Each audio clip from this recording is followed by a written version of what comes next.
vamos a estar practicando un tema que es muy importante, que es el encadenamiento dinámico polimórfico, polimorfismo en encadenamiento dinámico. ¿En qué consiste esto? Observen que estoy ahorita en Dev porque vamos a hacer unas pruebas sencillas para entender los conceptos y luego nos vamos a los respectivos simuladores para empezar a trabajar. Los que se van a ir con Dev, pues vamos a repotenciar allí algunas cosas y los que se van a ir enteramente por Visual, pues igual lo van a tener que aplicar para poder tener todos los tipos. Nosotros siempre creamos un tipo determinado, general padre. En este caso, pues nosotros creamos una oveja. Y luego nosotros vamos creando especializaciones de esa oveja, que puede ser un ovi y otro tipo, un ovo, que van a heredar del tipo principal de la oveja. Entonces, ¿qué pasa? Que en todas las jerarquías, en este caso de hermanos, como es ovi y ovo, pueden estar dentro de un mismo arreglo los diferentes tipos.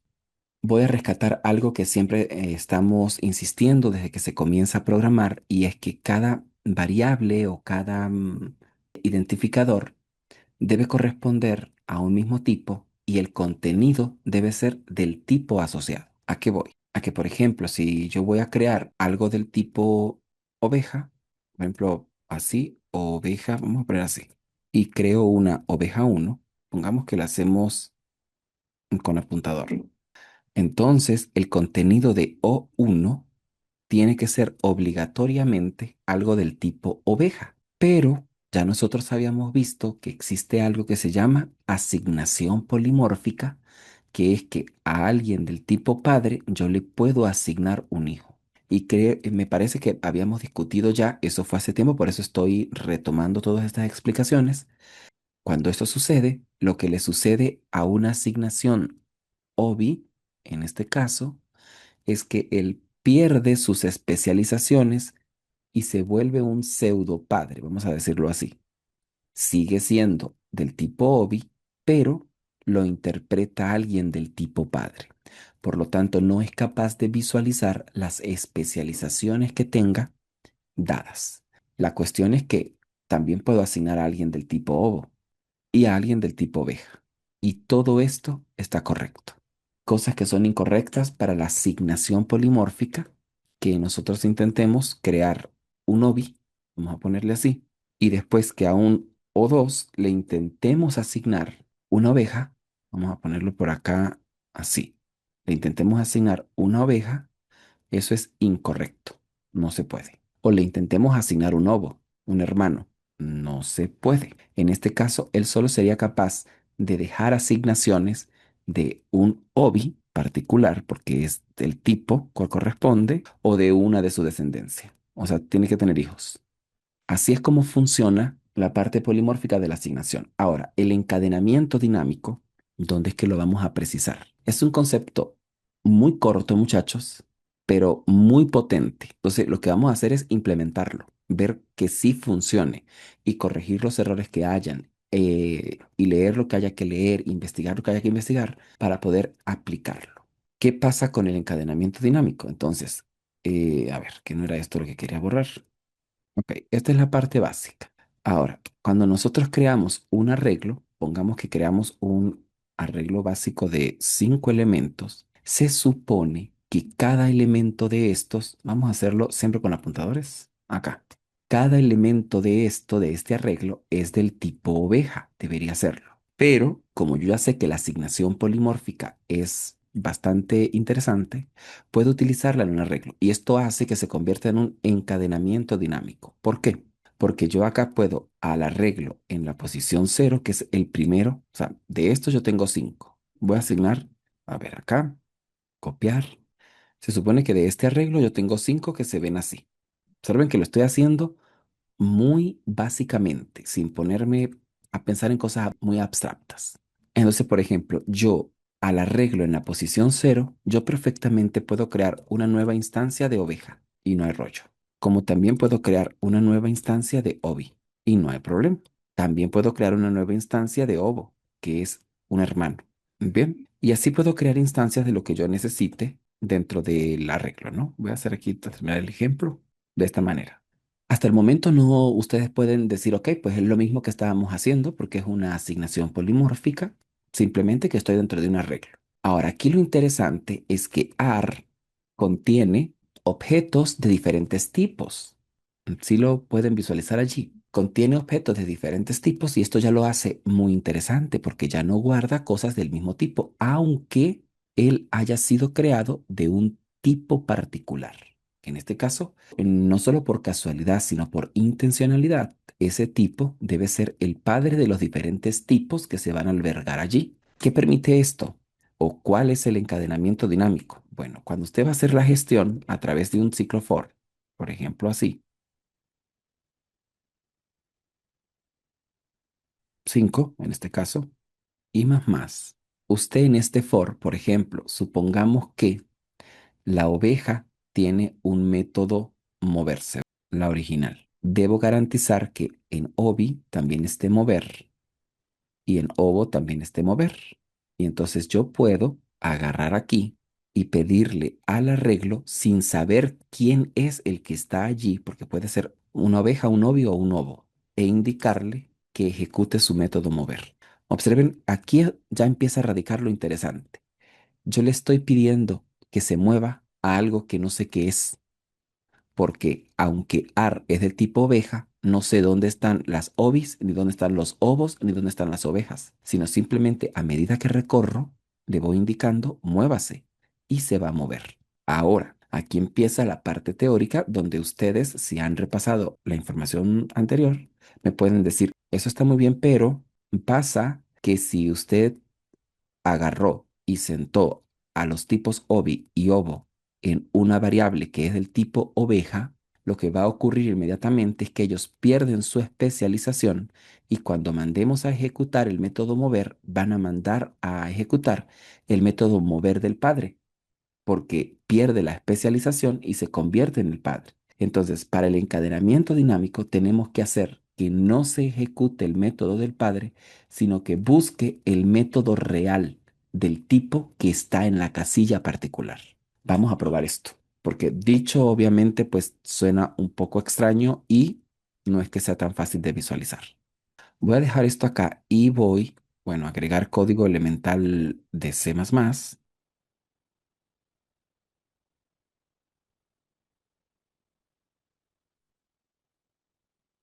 Bueno, esto iría dentro del main,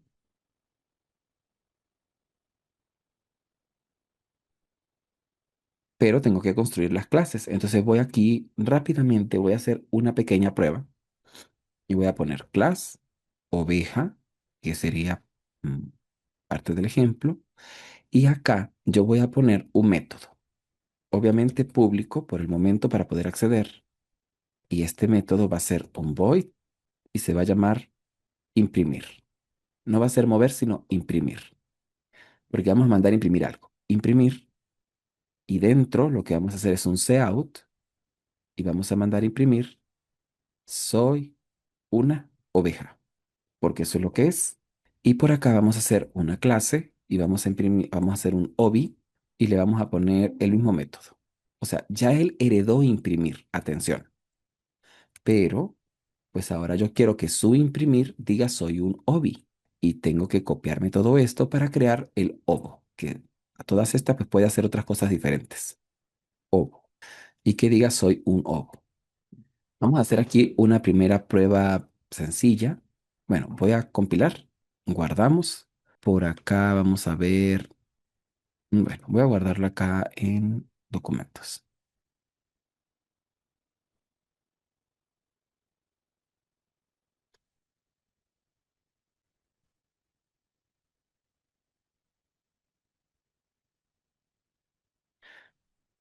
Y aquí vamos a llamar pruebas de polimorfismo. Ok, bueno, aquí me dice que hay un error porque me faltaron los puntos y comas de las clases. Volvemos a compilar. Aquí me dice que obi no se puede asignar a una oveja porque no coloqué la herencia. Entonces, obi es del tipo oveja. Y ovo también. Ok, ya pasamos esta fase, esto quedó por fuera, así que vamos a tener que quitarlo provisionalmente. Ahora, voy a hacer una prueba antes para irnos poniendo en contexto de qué es lo que está pasando. Yo aquí tengo un arreglo y eso está perfecto, pero antes de esto incluso voy a crearme una oveja o uno, punto y coma. De hecho, la voy a hacer con apuntadores para que sigamos la misma estructura. Mi oveja,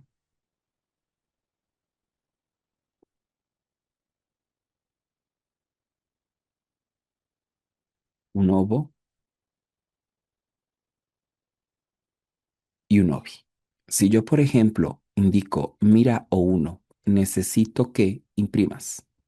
Se supone que O1 me debería imprimir soy una oveja, porque es lo que ella es lo que tiene su método interno. Mientras que si yo le digo O2 imprimir, observe que tiene dos métodos de imprimir, el del padre y el nuevo. Entonces, si yo le digo imprimir, vamos a ver qué va a hacer. O imprime soy una oveja o imprime soy un ovo. Y lo mismo con O3. Y aquí vamos a compilar y ejecutar.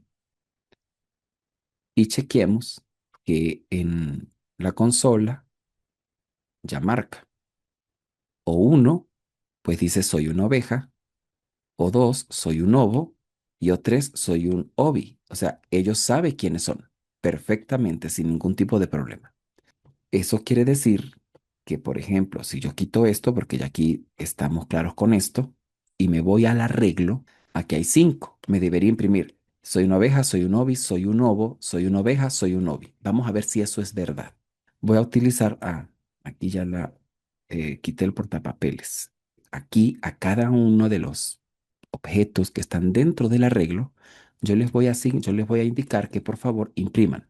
Entonces se supone que mi objetivo es que, bueno, este como es una oveja, pues me imprimo oveja, este que es un ovi y este un ovo. Pero eso no va a pasar. Vamos a compilar y ejecutar. Y observe que todo el mundo dijo soy una oveja.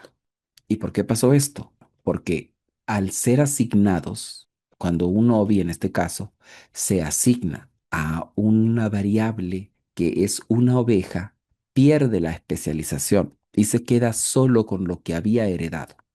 Y como la oveja tiene un método imprimir, las nuevas especializaciones heredan este método de imprimir y entonces al estar asignadas polimórficamente pierden la especialización. Eso es básicamente lo que está ocurriendo. ¿Cuál es nuestro problema? ¿Cuál es nuestro asunto ahorita? Oye, yo quiero que cuando nosotros mandemos, cuando consideremos un arreglo particular, y le ejecutemos un método, ejecute el método que está en el objeto real, ¿ok? Es decir, en el obi o en el obo, pero que ejecute ese particular. ¿Cómo se hace esto? La cosa es que el padre tiene que tener puesto el método que tienen todos. Es decir, así él no lo use. Si aquí yo no quiero hacer nada, yo puedo dejar esto así vacío y no hay problema. Pero el padre tiene que tener el método del hijo, ese método que yo quiero utilizar mediante una asignación polimórfica. No todos los métodos, son solo los métodos que yo quiero que tengan esa condición polimórfica de uso. Yo voy a dejar este soy una oveja para que quede ahí de estorbo y nos ayude a visualizar el ejemplo. ¿Qué es lo que vamos a hacer? Debemos hacer algún tipo de conexión entre el método del padre y el método de los hijos. Por ejemplo, acá, porque aquí también tiene que estar el método para poder que lo busque. Ahora, ¿a alguien se le ocurre qué se pudiera hacer en este caso? Solo es no en codificación, sino se les ocurre alguna idea. En este caso que estoy suponiendo yo que no tienen ni idea de cómo resolverlo para poder que lo busque aquí. O más que esa pregunta, ¿se está entendiendo el planteamiento Disculpe, del profe, no problema? entendí la Ajá. pregunta. ¿Cómo hago yo para hacer la conexión que quiero? Es decir, básicamente es saber si, bueno, hay algunos que deberían recordarlo, pero si no lo recuerdan, es cómo hago yo para que cuando yo acceda por el arreglo al método correspondiente, no se ejecute el del padre, sino el del hijo, ya sabiendo que una de las primeras cláusulas que debe ocurrir es que el método debe estar tanto en hijos como en padre.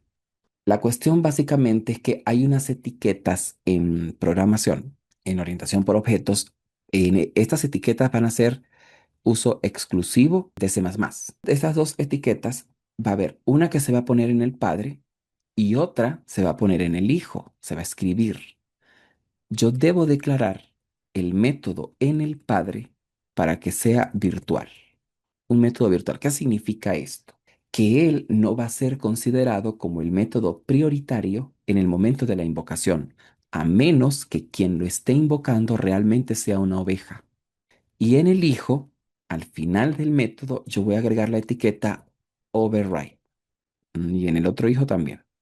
Bueno, vamos a ver ahorita si lo escribí bien y si todo está en orden.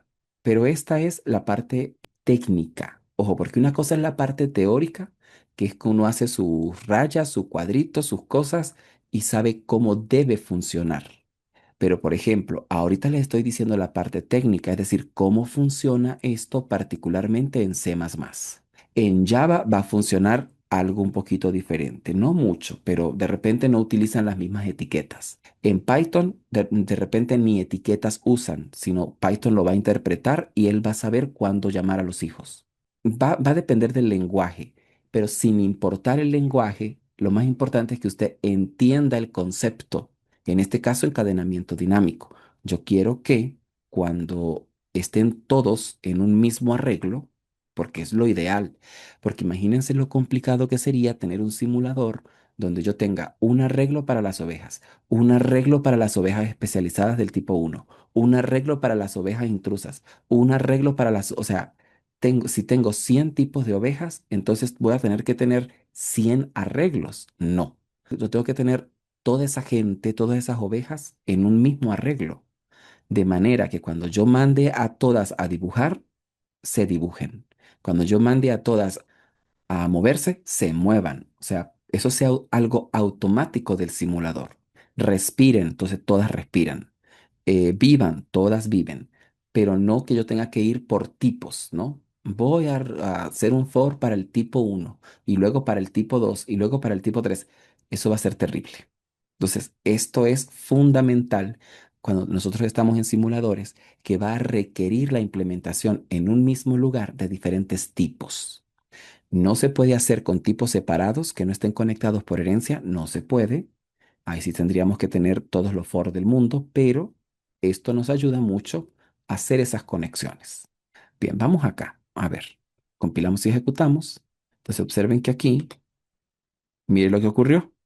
En este for yo mandé a imprimir cada una de ellas. Y mire, la primera, sin aquí lo subimos un poquito para reconocerlas. ¿Dónde es que están? Observen aquí. Miren, la primera dijo, soy una oveja porque ella es una oveja. La segunda, soy un ovi, un ovo, una oveja y un ovi. ¿Qué es lo fuerte aquí? ¿Qué es lo que yo espero que ustedes digan, oh my God, esto es impresionante? Que a este AR1, que es una variable, véanlo así como una variable, yo le estoy asignando, ojo, esto es una variable del tipo oveja, oveja. Y esto es del tipo ovi. Yo le estoy asignando un ovi a una oveja. Teóricamente, ovi dejó de ser ovi momentáneamente para ser una oveja. Si lo vemos en RAM, voy a dibujar una RAM extraña para poder visualizarlo mejor. Cuando nosotros creamos esta variable que está acá, que es un apuntador, recuerden que eso en RAM, vamos a hacer una RAM por acá. Esta es la RAM. Entonces supongamos que la variable esta se creó por acá. O sea, en su reserva utiliza esta casilla, utiliza tres casillas para reservar AR1. Pero cuando nosotros vamos y hacemos la creación de OBI, entonces ella viene y se reserva por acá. Entonces, como ella es una oveja por herencia, utiliza tres casillas. Pero además, como ella tiene su especialización, puede utilizar dos casillas más. Entonces, ya visualmente, creo que todos podemos llegar al consenso de que esto no es igual a esto, porque es que Obi es más grande, ¿no? Esto de acá es del tipo oveja y esto de acá es del tipo Obi. Entonces, esto de acá no es una oveja, es un apuntador. Esto de acá le estamos asignando la dirección de memoria de Obi. pero como oveja solo es capaz de ver tres casillas, ella va a determinar estas tres casillas, nada más. Y como el tipo oveja tiene imprimir en algún lugar, pues ese método lo heredó acá. Pero el imprimir que yo quiero ejecutar está aquí, en una zona fuera del alcance de oveja. Eso es lo impresionante. Con estas dos etiquetas, lo que le estamos diciendo al compilador, con las etiquetas virtual y override, es que le estamos diciendo al compilador, cuando me manden a ejecutar, si mandan a ejecutar un método que tenga la etiqueta virtual, hágame el favor y búsquelo en esta zona que no está en la reserva. Es como que, pese a que la oveja sabe que solo este cuadro negro es su reserva, va a buscarlo más allá, a ver si encuentra una etiqueta override. Y al encontrarla, ejecuta un método que no está dentro de su haber, dentro de su existencia. Eso es lo que es teóricamente impresionante, que podamos hacer esto y que nos salve de tantas cosas cuando queremos hacerlo. Bueno, creo que con esta explicación se puede explicar, se puede entender un poquito más, ¿verdad? Esto hay que implementarlo en el simulador. Creo que en esta primera explicación tenemos algún avance. Es un tema, aunque como les digo, el concepto es muy básico, no quiere decir que sea de fácil admisión, ¿ok? No es que en un momento ya uno dijo, listo, yo sé polimorfismo y esto es lo más fácil del mundo. Hay que tenerle cautela e irlo aplicando poco a poco. Con esto lo que concluimos es que si usted tiene una oveja nueva o el perro, que no lo hemos diseñado, ni siquiera hemos pensado en el perro, ya yo sé que si esta oveja tiene un método que se llama volar, entonces yo a la oveja padre de toda la simulación tengo que meterle un método volar. Es decir, tengo que venirme acá y en la oveja debo poner por acá el método volar. Tengo que agregarle virtual para que se sepa que es que el método no me interesa que esté aquí y lo dejo vacío, no importa, porque yo sé que este método va a ser ejecutado por un hijo. Puede que pase, muchachos, que en todo el simulador la oveja padre no se use, sino que se transforma en una clase virtual prácticamente, una clase totalmente aislada de la simulación, porque solo se va a utilizar para hacer el encadenamiento. Ojo que miren, cuando hablamos de encadenamiento, yo me imagino en principio es las ovejas agarradas de las manos porque están encadenadas. Y eso es lo que estamos haciendo. Estamos haciendo que todas esas ovejas estén conectadas de alguna manera, o sea, para poder alterarlas utilizando un ciclo de repetición, para poder que se repita la instrucción sin importar. Claro, lo que pasa es que los humanos todos somos del mismo tipo. Como somos del mismo tipo, yo le puedo decir, por ejemplo, en una clase puedo empezar, ¿cuál es tu nombre? ¿Cuál es tu nombre? ¿Cuál es tu nombre? Y voy repitiendo a todos hasta que termine con todos los participantes o estudiantes. Pero si son de tipos diferentes, no puedo. En programación no se puede.